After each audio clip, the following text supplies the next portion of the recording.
അസ്സലാമു അലൈക്കും വറഹ്മത്തുള്ളാഹി വബറകാതുഹു. ഈ കാണുന്നത് കലീമുല്ലാഹി മൂസാ നബി അലൈഹിസ്സലാമിന്റെ ഇന്നും ജീവിച്ചിരിക്കുന്ന മുഅ്ജിസത്തിൽപ്പെട്ട ഒരു മുഅ്ജിസത്താണ്. മഹാനായ കലീമുല്ലാഹി മൂസാ നബി അലൈഹിസ്സലാത്തു വസ്സലാം ആടിനെ മേയ്ക്കുന്ന സമയത്ത് ദാഹജലത്തിന് വേണ്ടി വടികൊണ്ട് കൊത്തിയ സ്ഥലത്താണ് ഈ നീരുറവ കാണുന്നത്. ഇന്നും നിലയ്ക്കാത്ത നീരുറവയായിട്ട് ഇന്നും നിലകൊള്ളുന്നു. ഇതിന്റെ മുഅ്ജിസത്ത് എന്ന് പറയുന്നത് ഈ നീരുറവ നിൽക്കുന്നത് തന്നെ ഒരു മലയുടെ മുകൾ ഭാഗത്താണ്. അതുപോലെ തന്നെ പൂഴിയിൽ നിന്നാണ് ഇപ്പോൾ തളച്ചു പൊന്തി വരുന്നത്. അല്ലാഹു സുബ്ഹാനഹു വ തആല അതെ ഇതിന്റെ ഏകദേശം ഒരു 50 മീറ്ററിനടുത്താണ് ഈ നീരുറവയുള്ളത്. ശുദ്ധജലമാണ്.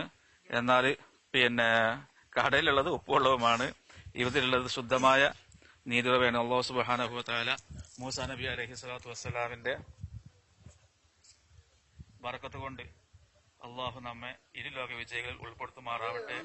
ആമീൻ ബിറഹ്മതിക യാ അർഹമർ റഹീമീൻ. അതുപോലെ തന്നെ ഇതിന്റെ മുകൾ ഭാഗത്തും നീരുറവ കാണുന്നുണ്ട്. എവിടെ? അതെ, ഇതൊക്കെ മൂസാ നബി അലൈഹിസ്സലാത്തു വസ്സലാമിന്റെ മുഅ്ജിസത്തിൽപ്പെട്ടതാണെന്നാണ് പറയപ്പെടുന്നത്. അവിടെ രണ്ട് ഭാഗത്തായിട്ട് നീരുറവ കാണുന്നുണ്ട്. അതുപോലെ തന്നെ ആ ഭാഗത്തായിട്ട് നീരുറവ കാണുന്നുണ്ട്.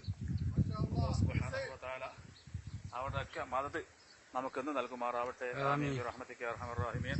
അസ്സലാമു അലൈക്കും വറഹ്മത്തുള്ളാഹി വബറകാതുഹു.